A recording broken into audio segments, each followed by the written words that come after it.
Welcome. I would like to welcome you to yet another episode of the Unpopular Podcast. This is the man, the myth, the legend, Jalen Hunter. And if you do me a favor, please subscribe to whoever you're listening. Please subscribe to whoever you're watching. It definitely means a lot to me. There's a reason why. When people look at current situations, when people look at current trends, a lot of people tend to look in the past, tend to rely on history to explain current phenomena, current situations. And why is that? And why did I start my episode with that? Because it's happened. It's happened. The Boston Celtics have swept the Brooklyn Nets, the same Brooklyn Nets that were pretty much preseason favorites to win the NBA championship. They swept them in the first round. And why did I start my episode with talking about current situations and looking in the past? What Brooklyn tried to do is we have a history of how to win championships, a history. And what Brooklyn tried to do is bypassed all of that history, and I guess to a certain extent be the first to do something. And what do I mean by that? Because no, they're not the first to accumulate stars. No, they're not the first to bring in maybe an unproven head coach. No, they're not the first to not meet expectations. I mean, hell, if you want to talk about, we remember what happened with the Lakers when they had Gary Payton and not Gary Payton. The Lakers when they had Dwight Howard and Pau Gasol with Dwight Howard and Kobe. And Ron Artest, I believe, was on that team. Oh, no, Steve Nash was on that team too. But what the Brooklyn Nets tried to do is they tried to debunk history. Which, it can happen, don't get me wrong, but it's hard to do. Let's start with how this season matriculated. You have a 3-star team: Kevin Durant, Kyrie Irving, and James Harden. This is at the start of the season.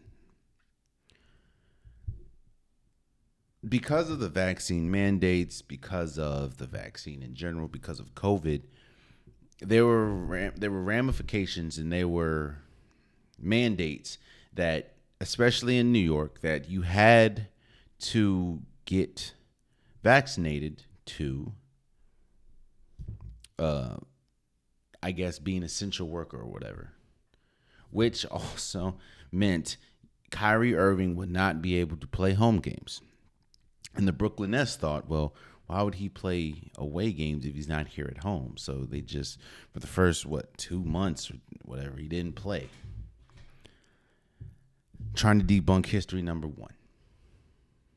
When you look at all, outside of maybe one, when you look at almost every single champion, they have something in common. They have chemistry. And the one that I'm possibly thinking about is the Lakers when they won in the bubble.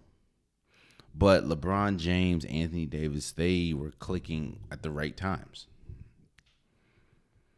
What the Brooklyn Nets tried to do is they tried to look at history and say, we can supersede history with talent.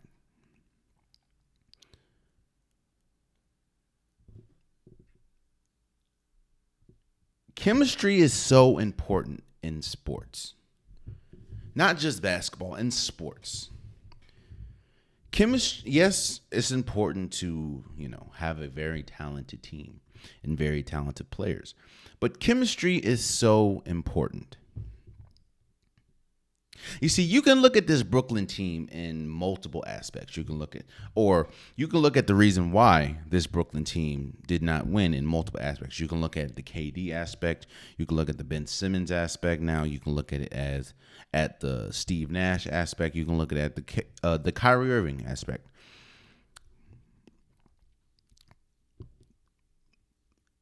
The regular season is important for multiple reasons. But the biggest reason, in my opinion, that the regular season is important is to build chemistry with your team. Is to build chemistry with your teammates, is to build chemistry.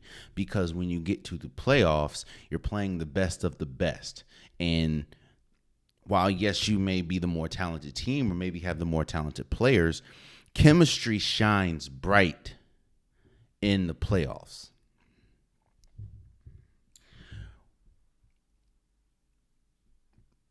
It'd be different if, say, I don't know, Nick Claxton was the one that didn't play and Kyrie Irving did because of the vaccine mandate. It'd be different.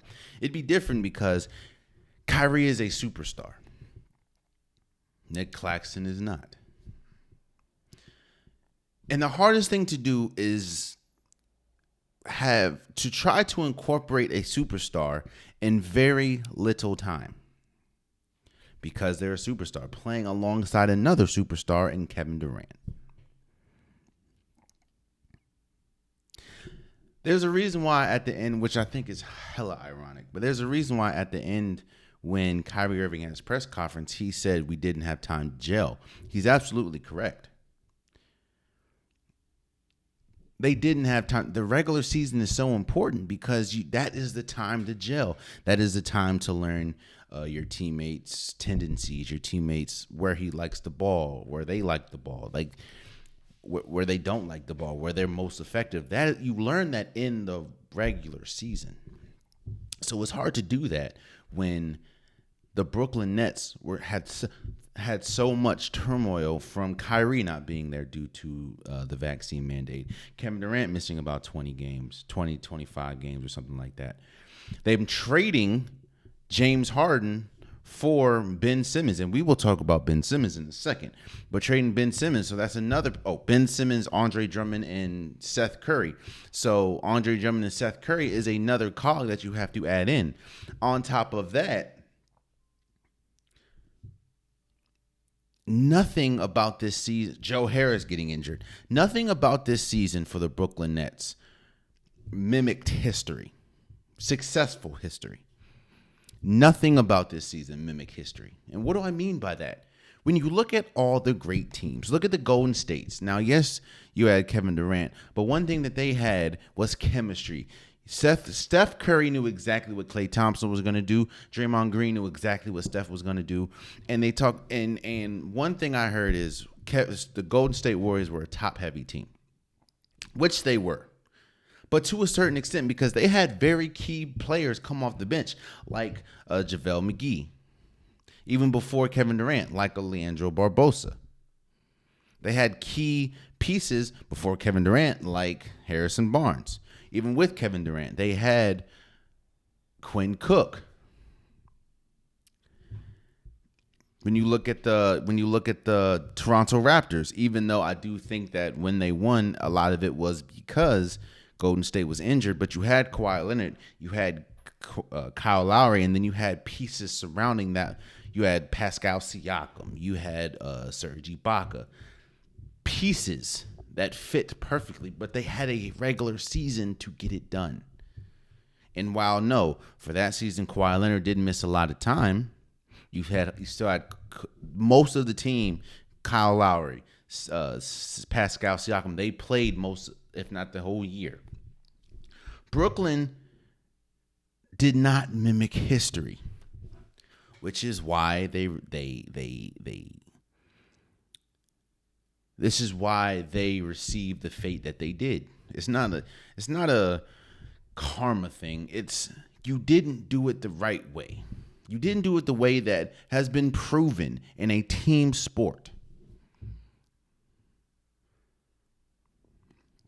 Because if you look, If everyone was healthy, Brooklyn had the better team. They had the better players. They didn't have the better team. They had the better players, far better players. They had Kevin Durant. They had Kyrie Irving. They have Ben Simmons. They have Andre Drummond. They have Seth Curry. They have Joe Harris. They have Blake Griffin. They have LaMarcus Aldridge. They have Nick Claxton. They have Patty Mills. They have the better players, Bruce Brown. But they didn't have. They tried to debunk history. A lot of this is Kyrie's fault. I'm not putting it all on Kyrie, which I think the media is doing. A lot of this is Kyrie's fault. And he understands that. I think he said in his press conference, a lot of the reasons why we didn't gel was due to me and not being here, which is true. Especially when you have a newer team and a team that is so top heavy like the Brooklyn Nets. You need the top to be there. All of the top, not just Kevin Durant, who also, like I said, missed time. So the fact that Kyrie wasn't there for most of the season, now you get to the playoffs and you're wondering why, or you're wondering how Kyrie and Kevin Durant, while they're are best of friends, why they don't look the best on court, why one can't have a good game and the other one, like, they both can't have a good game at the same time because they both don't understand how to have a good game at the same time with each other because they haven't done it all year. That's the Kyrie Irving aspect. In the playoffs, they went up against a better team. They lost to a better team. They lost to the Boston Celtics, which we'll talk about in a second. But they lost to the best defensive team remaining, or that's in the playoffs. They've probably been the hottest team and the best team since February. So they lost to the better team, but they had it. The things that were glaring for the Brooklyn Nets is the things that are the same things that lost them the game. They didn't have any chemistry. It was such a top-heavy team and such an offensive dominant team that they didn't have anything to fall back on if their offense wasn't clicking. That's the biggest thing. The reason why you want at least a semi-balanced team. And what do I mean by semi? You don't want such a drastic gap between something that you're good at and something that you're not, because teams will exploit that. And because there's such a huge gap, when you're struggling with the thing that you're good at, you don't have the thing that you struggle with can't really keep you afloat because it's such a wide gap. Brooklyn has such a wide gap discrepancy between how good they are offensively and how good they are defensively. They are not good defensively at all. Their best defender is Bruce Brown. Again, we will get to the Ben Simmons situation in a second. But their best defender is Bruce Brown.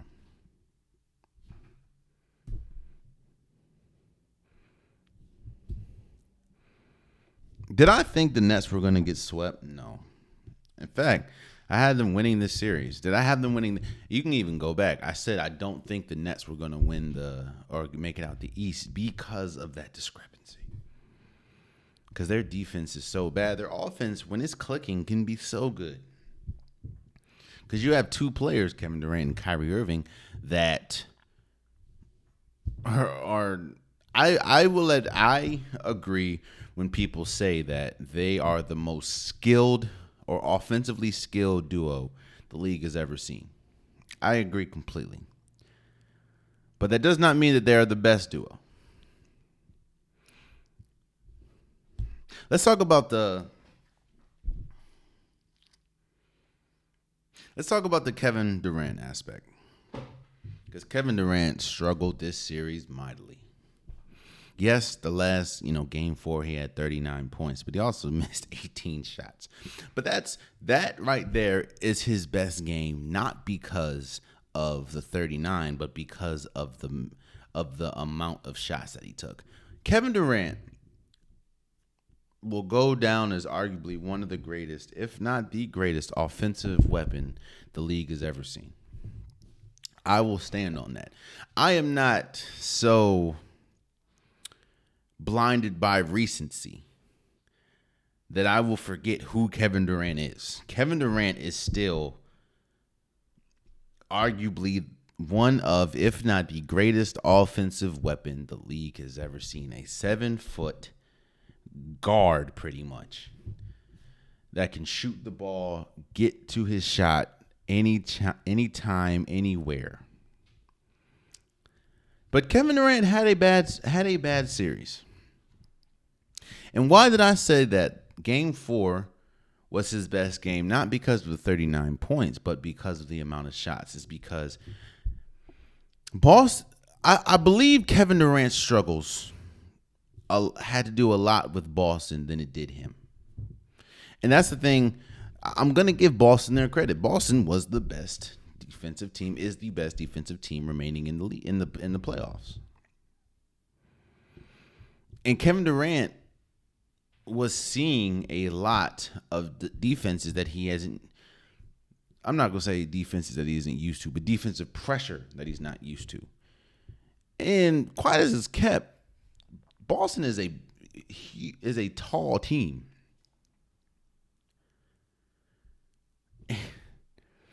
Kevin Durant didn't have the greatest series. He didn't. I mean, he was thoroughly outplayed by Jason Tatum, by Jaylen Brown. He didn't have the best series. And, of course, once Kevin Durant doesn't have the best series, they want to bring in LeBron James. LeBron James is this. Never put them in the same category. Okay. Yes, I admit, and I mean, it's clear as day, Kevin Durant had a bad series, but I'm never going to say that Kevin Durant is trash. I'm never going to say, Kevin Durant is still Kevin Durant. I've seen enough to think that this was just an anomaly. Now, it was a big anomaly, and it is going to follow him at least this offseason, but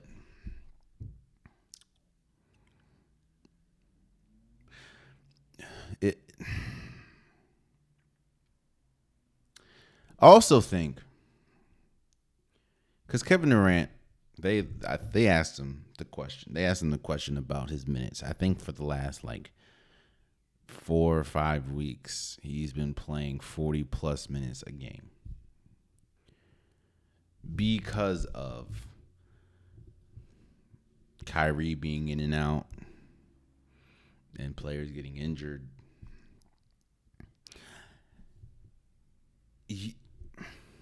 Another reason why I said that the Brooklyn Nets were trying to go against history was because when you look at the playoffs, when you look at successful teams in the playoffs, what you want is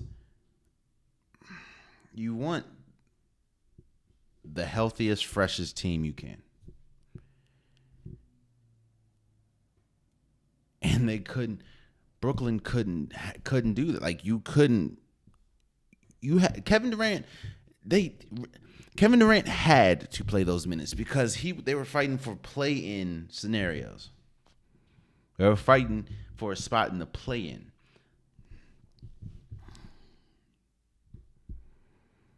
So now when you get to the playoffs, you have those minutes on you. And now you're playing against the best defensive team in the league. A tall team, and you got to chase Jason Tatum. You got to chase Jaylen Brown. You got to chase Marcus Smart all over the place. You're already not a big team, so you got Al Horford and Daniel Tice banging down. It's going to, which is why you see a lot of Kevin Durant's shots were short because he just doesn't have his legs because he's tired. So I'm not absolving Kevin Durant for this loss. He definitely played a part. But I do like, and let's talk about this. Let's talk about the media's aspect in this whole scenario.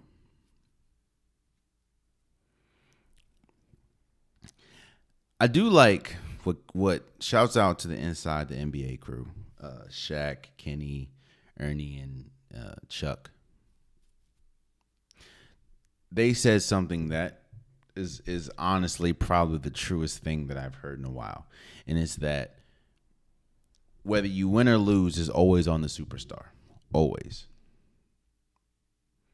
always. Like if you look at Golden State's championship, let's look at the 2000. Let's look at the 2015 championship. Everyone, when they talk about it, no, you know what? Better. Let's look at the 2016 championship, the one that, the Cleveland Cavaliers came back from 3-1. All you hear is Steph Curry didn't show up. Draymond Green got suspended. That's all you hear. They lost it because Steph Curry and Draymond Green did not show up. That's all you hear when we talk about. Now, of course, when we talk about the Golden State side of losing a 3-1 lead in the finals against the Cleveland Cavaliers. Steph Curry didn't show up, and Draymond Green. Well, it's pretty much Steph Curry didn't show up is what you hear.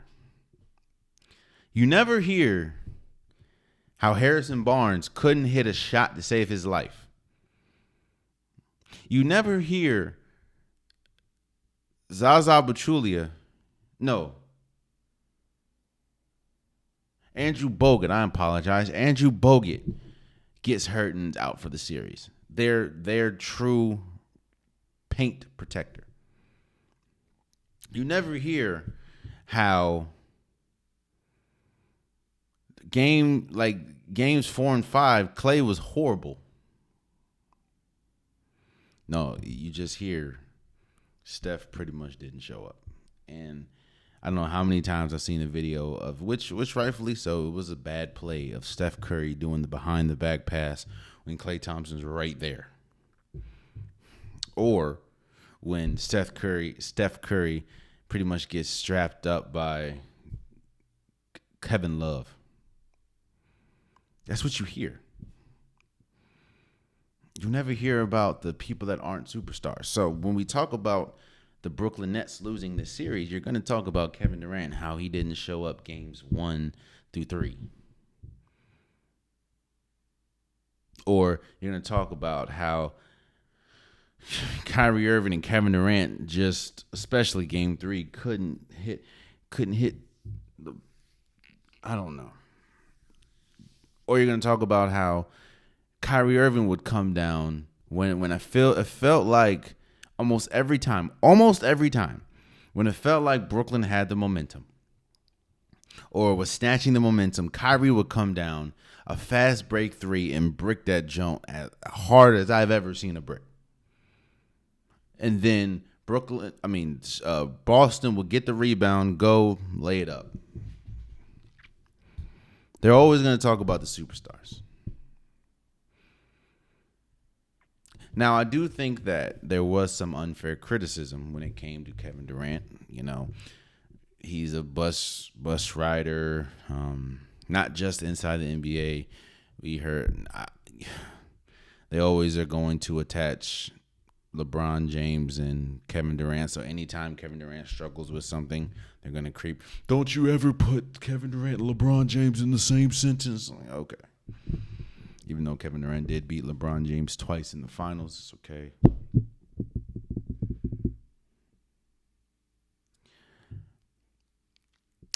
Yes. Kevin Durant had a bad series.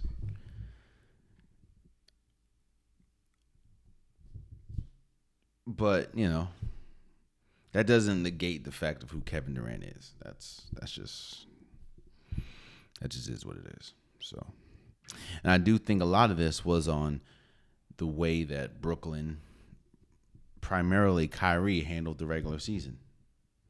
Not just putting on Kyrie, but I do think that is a lot to it. In fact, I think that's the biggest the biggest reason why they didn't win is because they didn't do it the right way in the regular season. So then when you're trying to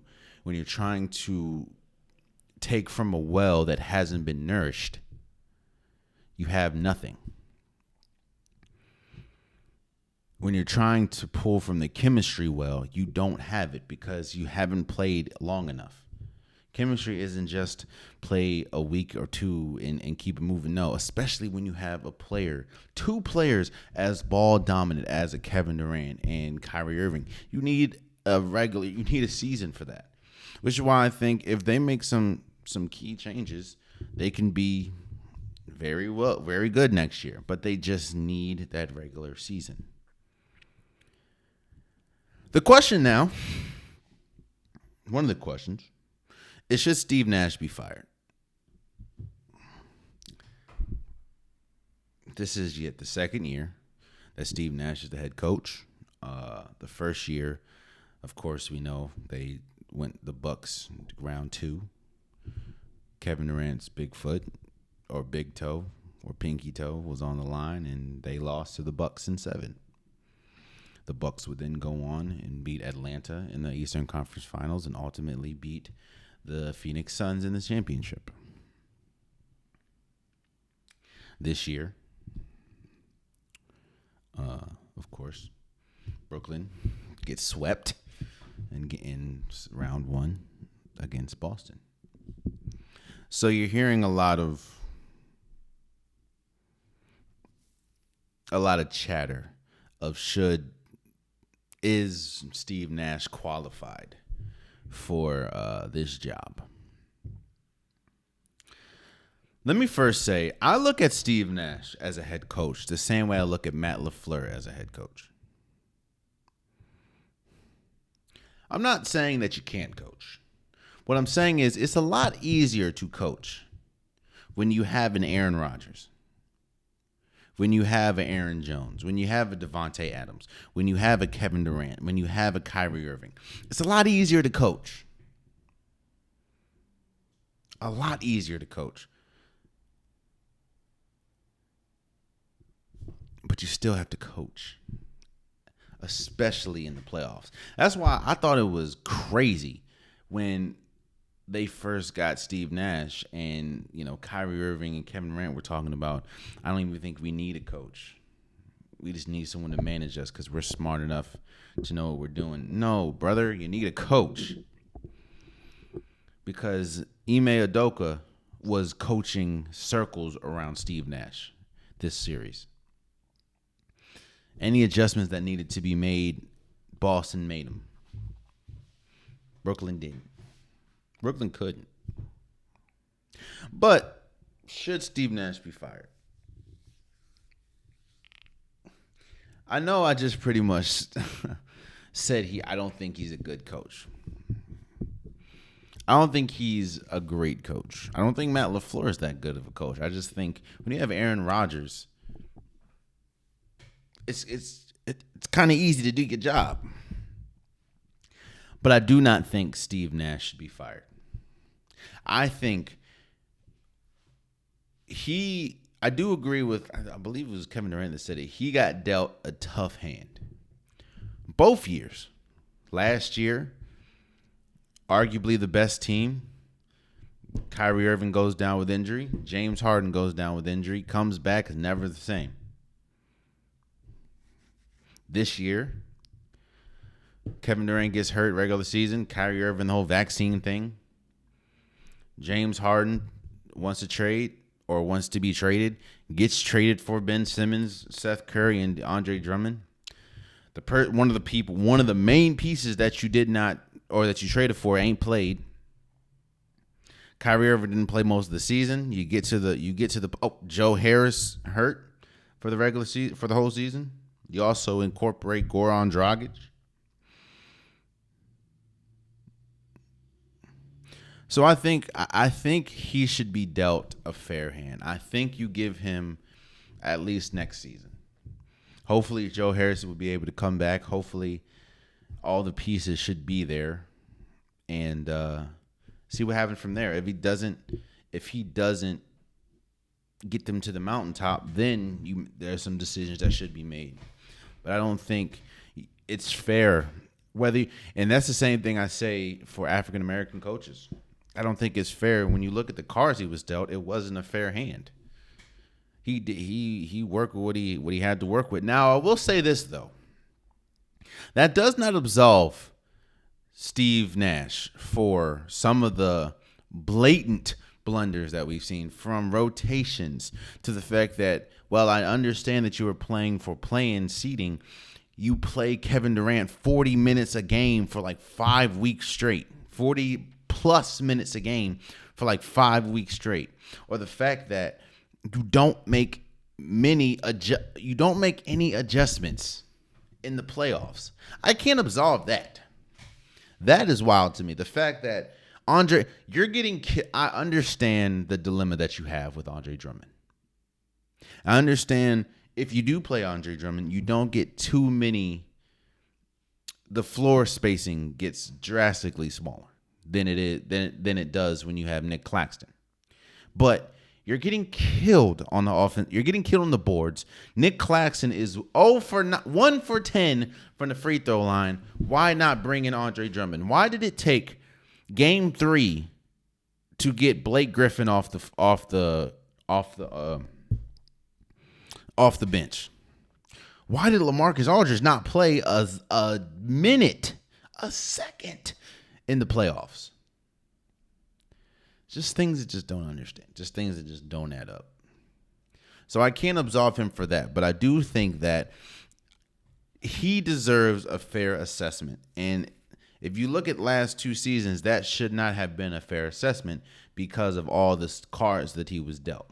So I do think at least give him another year, or at least half a year, to see what he can do when all the chips that he was promised that he would be awarded are given to him.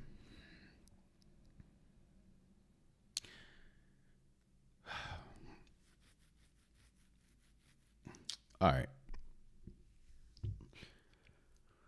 Okay, let's talk about it. Let's talk about the Ben Simmons aspect now.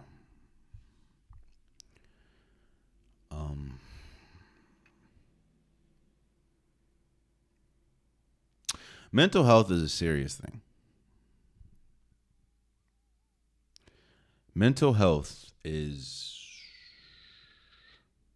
something that really can be quantified or something that can't be taken lightly, because you don't know what someone's going through mentally.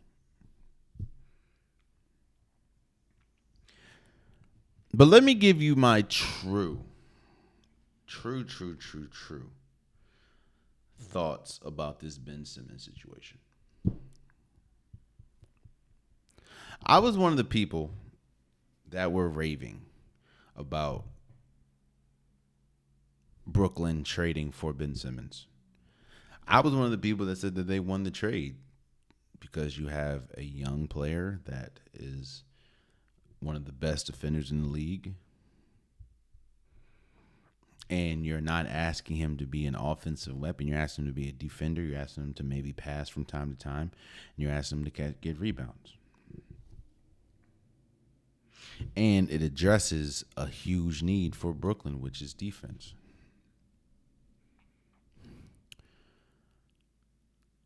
And I'm not a doctor, clearly. I'm not a doctor. And I'm also not the person to say someone is being genuine about something or not, because that's them. I can't talk about anyone's intent. I can't talk about anyone's genuineness or whatever the word is. But when I look at this Ben Simmons situation, this is what frustrates me. I don't believe. I mean, I can be on this island. It is what it is. I don't believe that Ben Simmons is dealing with mental health issues. I also don't believe Ben Simmons is dealing with a back issue. I just think he just doesn't want to play right now. Let me say this. I think he's mentally weak. But I do not think that's a mental health issue. I just think that you're mentally weak. We've seen some of the smartest people in the world. They could be mentally weak. It doesn't mean that they have mental health issues. I just think Ben Simmons is mentally weak, and you can put that under the umbrella of mental health. Why do I think Ben Simmons is struggling with or not struggling with mental health? Because if you go back to last time we saw Ben Simmons play, which was when he was in Philly playoffs against the Hawks, right under the basket. We know the play, right under the basket. Trae Young's right there. Trae Young is what, 6'1"? Ben Simmons is 6'10". The basket's right there. And you pass it off to Matisse Thybulle. I would understand if you pass it off to Joel Embiid. I would understand a little bit if you pass it off to, I don't know, Steph Curry or James Harden or Kevin Durant. I would understand if you pass it off to an offensive weapon like that. But you pass it off to Matisse Thybulle, who has never been an offensive weapon. He's known for his defense. You pass it off, because you were scared to get fouled. Because you're already struggling from the line mightily. You were scared to get fouled, so you pass it off.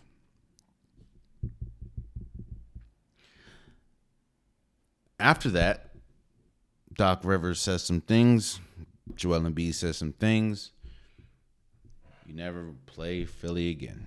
And you say it's because you're not mentally fit to play. Again, I think there's a difference between being mentally weak and having mental health issues. Then you heard, out of nowhere, he gets traded to Brooklyn in the James Harden deal.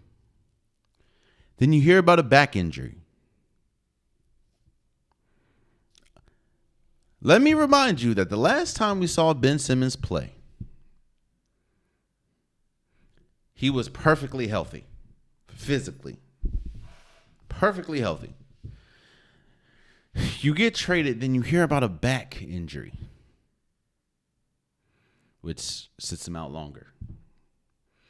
I think you hear as a herniated disc, which I know people that have had herniated discs. Ben Simmons was doing things that I know for a fact that people that have herniated discs should not be able to do. Like run. Like dunk the ball. Like shoot the ball. Ben Simmons miraculously was able to do that.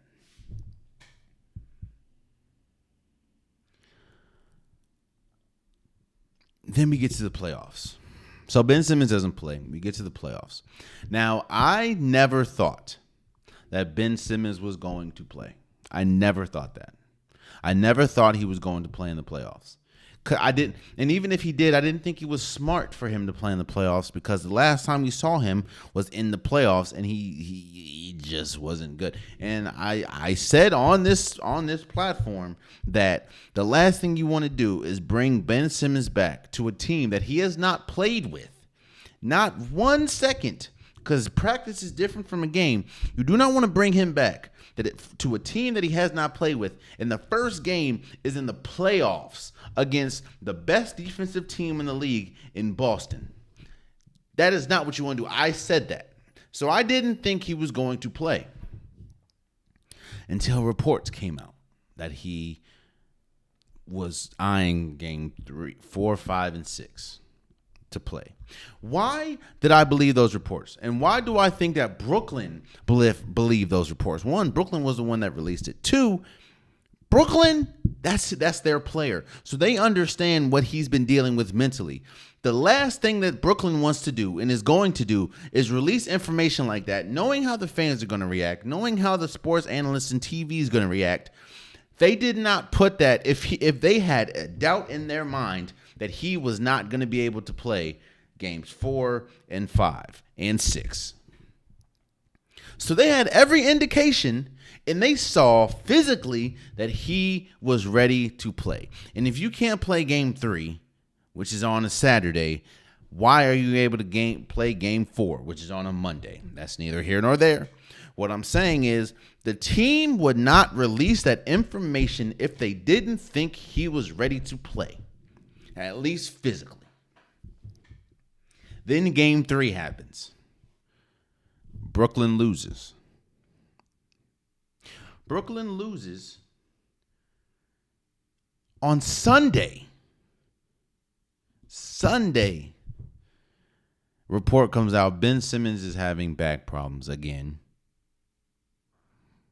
Or back tightness. So it's not questionable. They rule him out for Monday's game. Nevertheless, you can wake up Monday and feel perfect. But no. You have back issue. On Sunday, you don't feel good. So Monday, we out.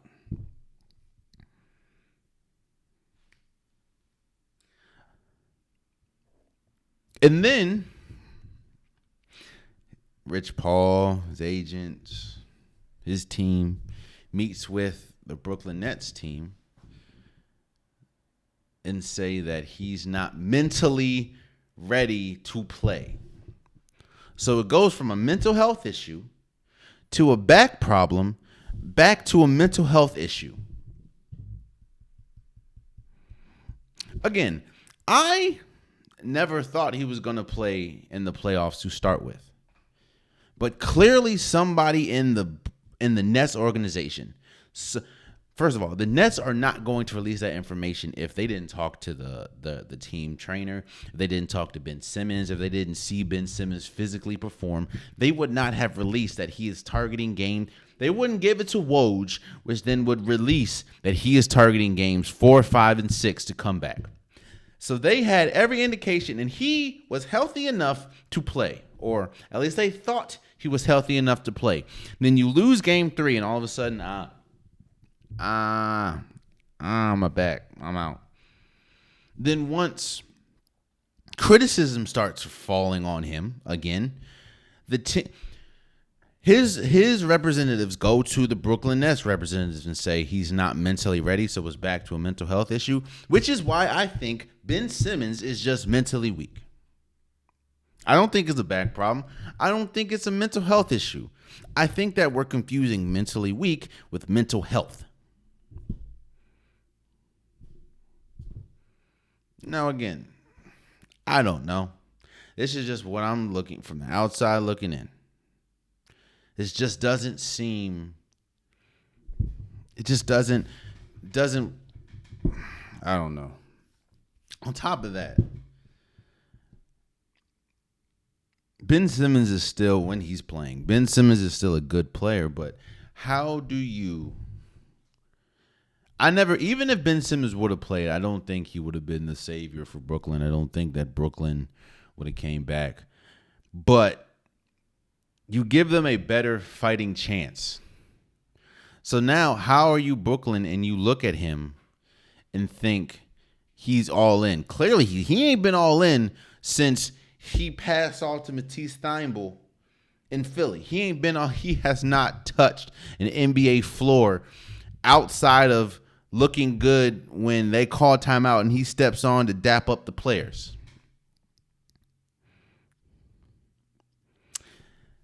I'm not going to go as far. I do think that, Stephen A. Smith is very adamant, animated about how he feels and very adamant about how he feels about Ben Simmons. I'm not going to go that far. I'm not going to disrespect his character. I'm not going to do all that. I will just talk about what I see. And what I see is I don't believe it's a back issue. I don't believe, because it's very hard to detect a back issue. I don't believe it's a back issue. Not to mention, did we ever find out how he hurt his back? The reason why I asked that question is because if you look, every single time somebody's got hurt, we pretty much know instantly that they're hurt and how they got hurt. John Wall, I think, slipped in his house. As embarrassing as that is, we found out, I believe he slipped in his house the second time he got hurt when he was in Washington. Out. We heard, I think the day of, almost minutes later, I think, when Klay Thompson got hurt the second time. Same thing with DeMarcus Cousins. We saw the footage of DeMarcus Cousins getting hurt. Almost every time a player gets hurt, we know how, we know where. Have we figured out and found out how Ben Simmons got hurt or his back? Because again, last time I saw Ben Simmons playing basketball, he was completely healthy. And people are saying, well, maybe, he slipped working out, or maybe he was training and it happened. Let me tell you something. These people are worth hundreds of millions of dollars. You think they're going to do something that jeopardizes them like that if they're smart? Why do you think LeBron James, why do you think Russell Wilson puts millions of dollars in their body a year? Because they know that their body is their moneymaker. Why do you think that people have chefs so they know what to put in their body? And for people that don't know, usually chefs go shopping for them, like shopping for food. So it ain't like he hurt his back lifting groceries. When the last time you think LeBron James carried some groceries up some steps? We can move it out of basketball. When's the last time you think Patrick Mahomes carried some groceries up some steps? They make so much money. They understand that could, hell, remember when Patrick Mahomes was playing basketball like every day? And the team was like, all right, man, you got to chill out, bro. Like, for real. There's a reason for that. So I don't know. Can somebody tell me where Ben Simmons hurt his back? And if they can prove that that's where he hurt his back, if there's a report saying he did, if you can show me when Ben Simmons hurt his back, I will come on this platform and apologize to this man. But until then, I do not believe he has a mental health issue. I do not believe he has a back issue. I believe he's mentally weak and just doesn't want to play right now. And he did not want that scrutiny of, even if you come back, they still lose. I don't think he wanted that on his psyche. So that's just, This season has been a complete fail for Brooklyn. Again, this is the same team that was projected to win the NBA Finals, and now they have been swept with a Kevin Durant, with a Kyrie Irving, swept out the first round. Complete failure. Complete failure. I don't think that this ruins Kevin Durant's legacy, because you hear that going around. I do think that this is, you know what? I got time. Let's do it. Let's have a serious conversation about Kyrie's legacy. I'll do it. I'll be the one. Kyrie will go down as one of the most skilled, if not the most skilled, point guard we've ever seen. Not the best, arguably the most skilled. But Kyrie Irving, let me say this. Your team will not and cannot win a championship if Kyrie Irving is your number one option. And there has to be a lot of stuff that goes right if Kyrie is your number two option. Why is that? Because Kyrie Irving is a masterful offensive weapon. Masterful. Let me say this. He's a masterful scorer of the ball. Masterful. From his handles to his shot at times, he is masterful at scoring that basketball. But that is it. Kyrie Irving makes nobody better because his game is so much predicated on his offensive game. He very rarely gets assists. He's hurt a lot of times. People go back. What people like to do is they like to, when Jordan, I'm not saying Kyrie Irving is the same level as Michael Jordan, but people look at Michael Jordan's success, 6-0 in the championship, and nobody talks about the years before Scottie Pippen. How Michael Jordan didn't win he won one playoff game, not series, game before Scottie Pippen came. I'm not saying that Scottie Pippen was the best player, but what I'm saying is people just negate that for Michael Jordan. People negate the fact that Kyrie Irving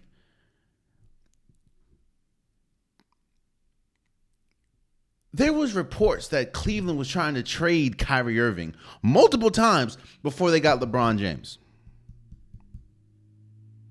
And then look at Kyrie's career with and without LeBron James. And that's no indictment to Kevin Durant, but look at Kyrie before LeBron James in Cleveland. Look at Kyrie in Boston. Look at Kyrie in Brooklyn. Kyrie Irving cannot be your best player, and there has to be a lot of stuff that goes right for him to be your second best player and win a championship. Because I'll say this. You put Kyrie on Dallas, he will be the second best player. They would not win a championship, in my opinion. You put Kyrie on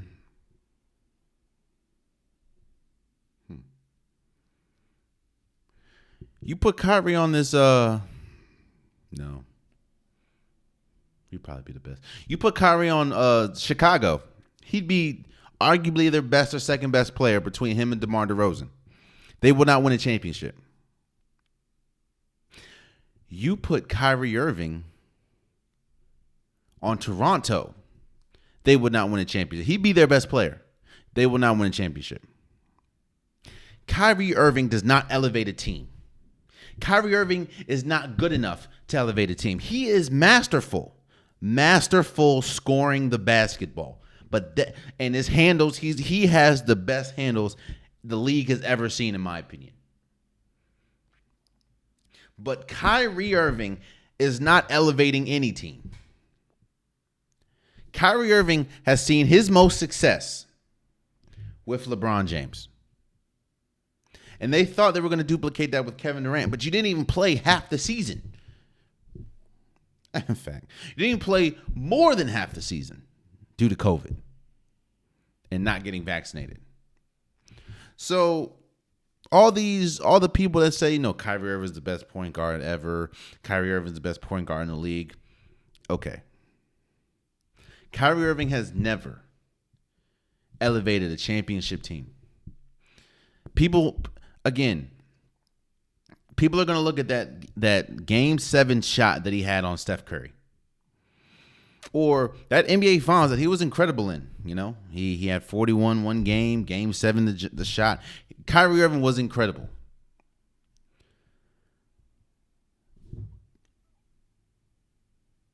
But it's kind of the same way that how we're talking about,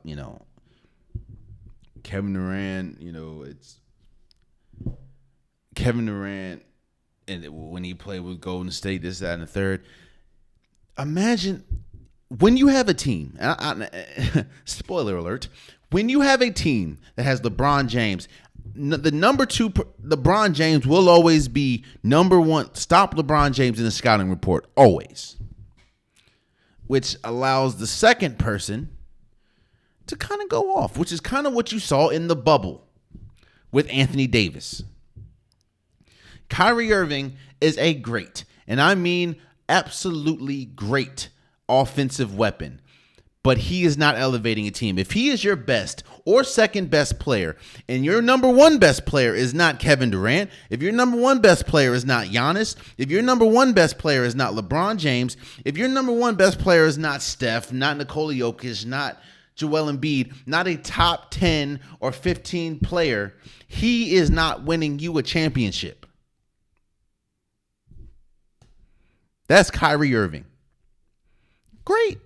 If you want some highlights, if you want to call House of Highlights, if you want to call Ball Is Life and get some tape, Kyrie Irving is the guy. If you want, if you want to master your offensive handles and layup package, Kyrie Irving's your guy. If you want to win a championship, no.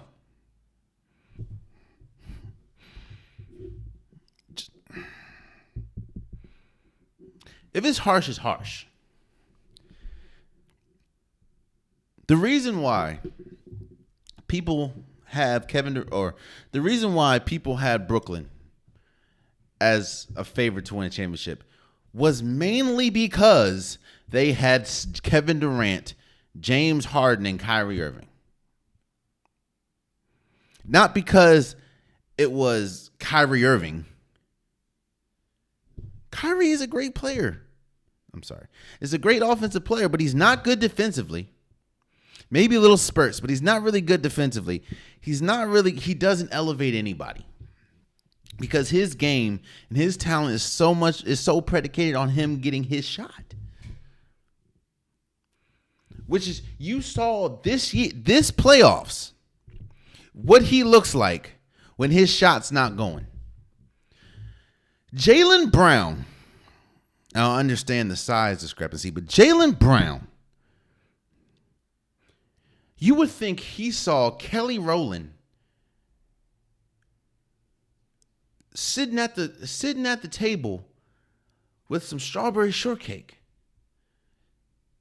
with a letter saying "I love you." You would think that's what Jaylen Brown saw anytime Kyrie Irving was switched on this man. It's just God just opened. Oh my God, Kyrie Irving's guarding me. I don't even need a jump shot. I mean, bing, bing, bing, get to the rim, layup. Kyrie Irving's cool, man, but he's not elevating no team. Or he'll elevate a team. But if he was, you put any top 10 player on a trash team, it makes them viable. It makes them better. They actually have, not saying they have a shot to. You put Kevin Durant on the Kings. I don't think they have a chance to win the championship, but they'll be drastically better. You put Steph Curry on the Wizards. I don't think they have a chance to win a championship, but they'll be drastically better.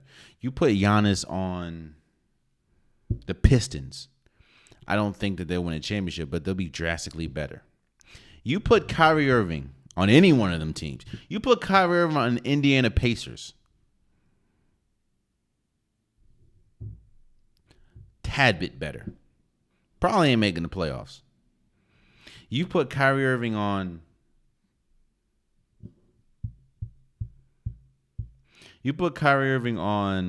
the hell. You put Kyrie Irving on the Spurs, then no.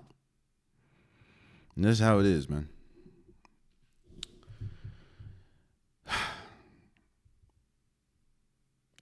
I was gonna talk about, can Boston win it all? Yes. I mean, I don't think they should be favorites, but I do think that they are great.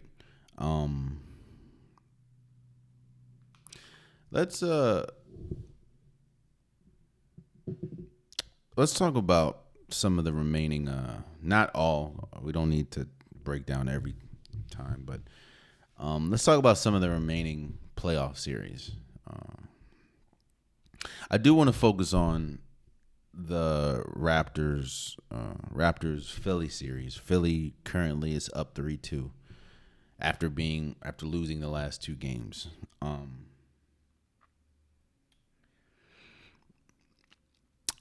We've been media and social media and fans and stuff.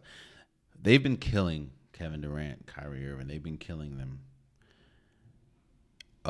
Rightfully so, from how they played in the playoffs. But nobody's talking about how bad James Harden's been looking. Now, I understand going into the playoffs and going into the trade from Brooklyn to Philly, James Harden didn't look his best. But a lot of people were attributing that to he was doing what James Harden usually does and trying to force your way out. And I understand why he forced his way out of Brooklyn. I mean, that's not what you signed up for, even though you forced your way out of Houston. I get it, though. But people were saying, well, he's looking trash like this and because he wants his way out of Brooklyn. And he got his way out of Brooklyn to Philly. In the first, 10 games, he looked great against Philly. Then it just downhill. And now you're in a series with Toronto, up 3-2.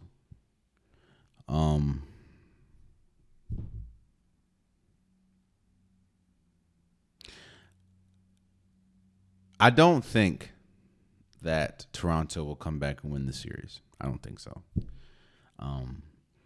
First of all, they were down 3-0. You have to win one in Toronto, which I do think they possibly can win. But then you got to come back and win another one in Philly. I don't think that they will be the first team in NBA history to come back 2-0. I mean, come back after being down 3-0. I don't think that Toronto will do that.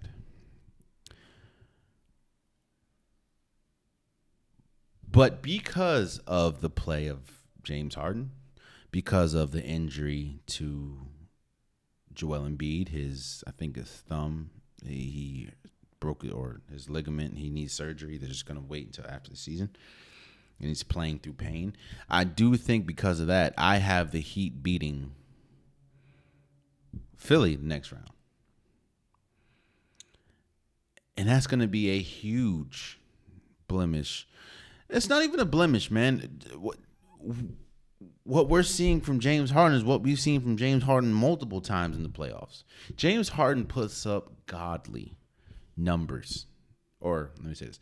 James Harden used to put up godly numbers in the regular season. I mean, we've seen 60-point triple-doubles, 50-point triple-doubles, 40-point triple-doubles like it's nothing from James Harden. And now it's looking like he can't even create a separation. And you see the job that Miami's doing with Trae Young right now. This whole Tyrese Maxey thing is great. But what happens when you're playing, a healthy team, because Fred VanVleet hasn't been playing for Toronto due to injury. Scotty Barnes didn't miss a game. What happens when you're playing a team that is healthy and that their number one, they match up well with Philly?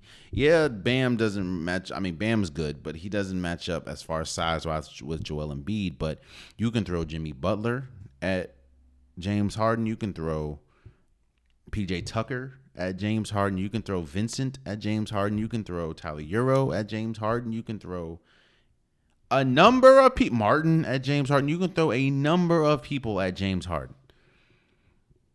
And on top of that, you can throw Kyle Lowry on Maxey. Like, it's going to be tough. James Harden has been awful. And they need him to be great in order for them to win. So, I'm not sitting here. I don't think that Toronto's going to win 2 in a row again. Like, I don't think they're going to win 4 straight.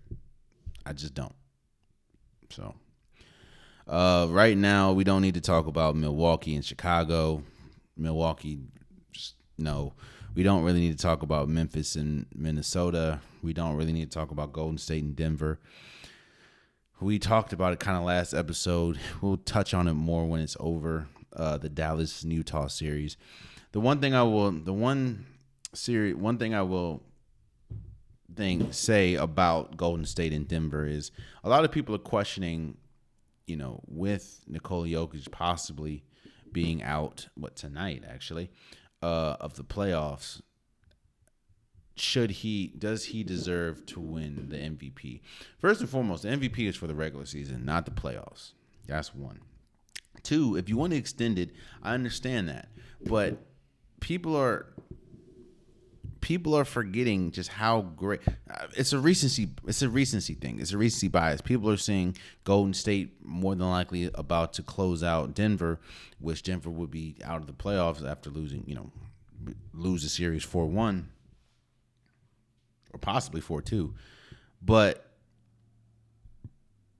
people forget how great Nikola Jokic was in the regular season. Like, he was great.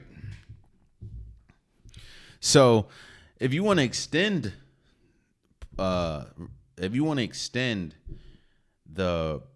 NBA or the MVP to, first round of the playoffs, you can do that. I understand that. If that's the case, Joel Embiid has a better case than Nikola Jokic, but because Joel Embiid, especially the first 3 games in the series, has been great. And Nikola Jokic has been great. It just hasn't matriculated into wins. But I think a lot of that is also due to the fact that his team isn't really helping him. So,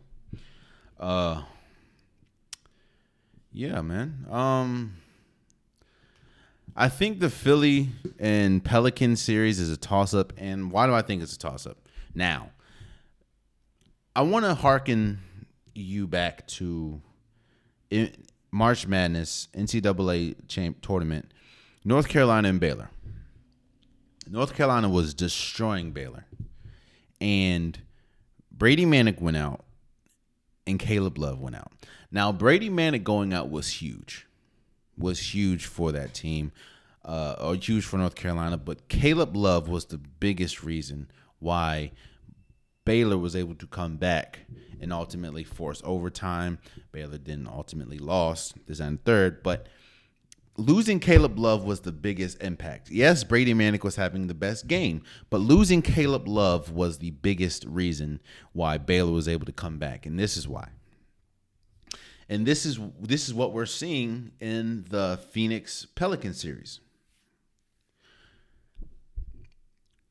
When Caleb Love and RJ Davis for North Carolina is on the floor, you have 2 ball handlers. You have 2 players, while one is better than the other at decision making. You have 2 players that can make a decision for the rest of the team. Yes, you still have Amano Baycock. Yes, you still have some players, but you have 2 players in RJ Davis and Caleb Love that can not only create their own shot, but make decisions for the rest of the team. When you have Chris Paul and Devin Booker on the same team, you have 2 players that can create their own shot and make decisions for the team. When you take one of those players off, i.e. take Caleb Love off the floor, now i.e. take Devin Booker off the floor, now you have one ball handler that can create their own shot and make decisions. Well, when you have a team that is Pelicans that their 2 best players are playing or their 2 best current players are playing their best right now, and you have a older Chris Paul, it causes problems. An older Chris Paul and no Devin Booker, it causes problems. Now the Baylor has more confidence, and Baylor is going straight at RJ Davis and straight to the paint because they do not have, and their defense looks 10 times better because North Carolina doesn't have a second ball handler that can make smart decisions with the ball. Phoenix has some incredible players. You have Mikal Bridges, you have DeAndre Ayton, you have Cam Johnson, you have some great players, but there's a reason why. And you look, Cam Johnson is playing the worst he's been playing. Mikal Bridges hasn't been that good offensively. And Chris Paul just had 4 points the other day. The Pelicans, they're gaining confidence. Okay, Devin Booker's out. Brandon Ingram is playing like out of his mind, playing the best he's ever played. CJ McCollum is playing great. Jose is playing great. I think it's a toss-up because of the injury to Devin Booker. Because now the Phoenix Suns only have one capable player that can create their own shot at a high level and make decisions. And honestly, I don't know how much of a high level consistently Chris Paul can do that at this stage of his career. And Cameron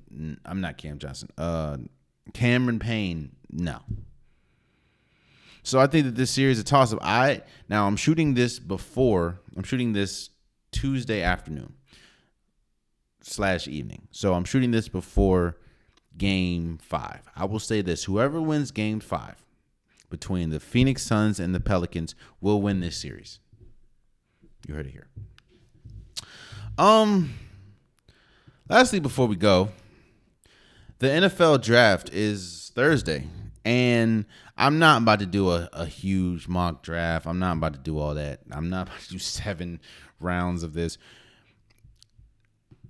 I'm just going to answer a couple questions. Now, number one question is, who's going to go number 1? To me, I think so teams do this a lot. You have one person that's been a clear-cut number 1, or clear-cut person that everyone says is number 1, and that has been Aiden Hutchinson from Michigan. Now you're hearing people say, well, maybe Evan Neal, or maybe Trayvon Walker. Like, okay. To me, Aiden Hutchinson is the clear-cut number 1. The stuff that he does on the defensive side of the ball as an edge rusher is, to me, it kind of mimics what we saw from Nick Bosa, what we saw from Joey Bosa. While I don't think that he's better than them, of course, that would be disrespectful, seeing as though they're both in the NFL. Aiden Hutchinson is, to me, the leaps and bounds best player in this entire draft. And I think when you're drafting number 1, that means you have multiple issues. So when you're drafting number 1, unless there's a quarterback that is transcendent, which there isn't, you go with the best player. In my opinion, that's Aiden Hutchinson. I don't think that should be a question. So, the next question I'll answer is, who's going to fall? And honestly, I don't think it's one person. I think it's a collect number of people, and that is the quarterback class. Now, I just said that this is probably one of the weakest quarterback drafts in recent history. And you have Kenny Pickett, you have Malik Willis, you have Desmond Ridder. You have some good players. I just don't think, when you look at the teams, maybe Detroit, I know Pittsburgh's probably going to be in the market for one, but I wouldn't be surprised. I wouldn't be surprised if not a quarterback. Maybe look at Carolina. Maybe Carolina. I don't think there's going to be a quarterback taken. I would not be shocked if a quarterback was not taken in the first round. And I don't know, that's the first time since God knows how long that's happened. But I would not be surprised if there was not a quarterback taken in the first round, because I think the best quarterback in the fray of it all is Malik Willis. And I'm not liking. Side note, I'm not liking some of the coverage that he's getting, because you're starting to hear a lot of people talk about Malik Willis the same way they talk about Lamar Jackson. Lamar Jackson, come on now, he's an MVP of this league. Like, chill out. Talking about Malik Willis shouldn't be a quarterback. They always do this with black mobile quarterbacks. They did this with Cam Newton. They did this with Lamar Jackson. Chill out, all right?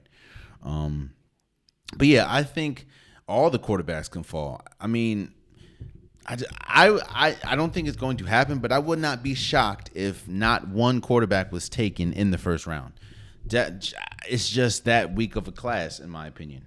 So, who will rise? Who will rise? Who is a player that we don't talk about enough that could rise? Honestly, Kayvon Thibodeau. I think because he played in Oregon, because he played for the Pac-12, which isn't that strong of a conference, which is why a lot of people have questions on him. But I wouldn't be surprised if he goes in the top 5. that maybe actually top 3. I wouldn't be surprised if I think that there was a reason that before last season he was projected as could possibly be the number 1 pick before Aiden Hutchinson just had an Aiden Hutchinson season. So I think Kayvon Thibodeau can rise higher than anybody, honestly. It's just I think he needs to go to the right situation, and I wouldn't be surprised, especially seeing as he had an incredible year at Oregon. And again, before last season, he was projected to be a number 1 overall pick. So I think that the biggest riser can be Kayvon Thibodeau, and honestly, he can go as high as 2, in my opinion. And the sleeper of the draft, and the last thing I'll say, the sleeper of the draft, in my opinion, due to injury, is Jameis Williams. Yes, he has the torn ACL, so he's not going to be. I don't know if he's going to be ready right at the season starts. But if he did not have that torn ACL, he would be by far, in my opinion, the best wide receiver in this draft. And I don't think he's going to fall too far as like. I don't think he's. I think if Green Bay wants him, I think if Kansas City Chiefs want him, they're going to have to trade up, which is going to be hard to do. But Jameis Williams is the sleeper pick. I think that. I mean, we talk about Chris Olave, we talk about Garrett Wilson, we talk about Drake London, we talk about Treylon Burks. Jameson Williams is better than all of them when healthy.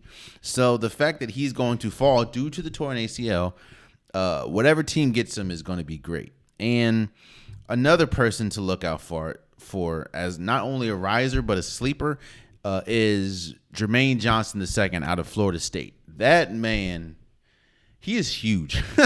He's huge. He's a ball hawk. I think that he can go as.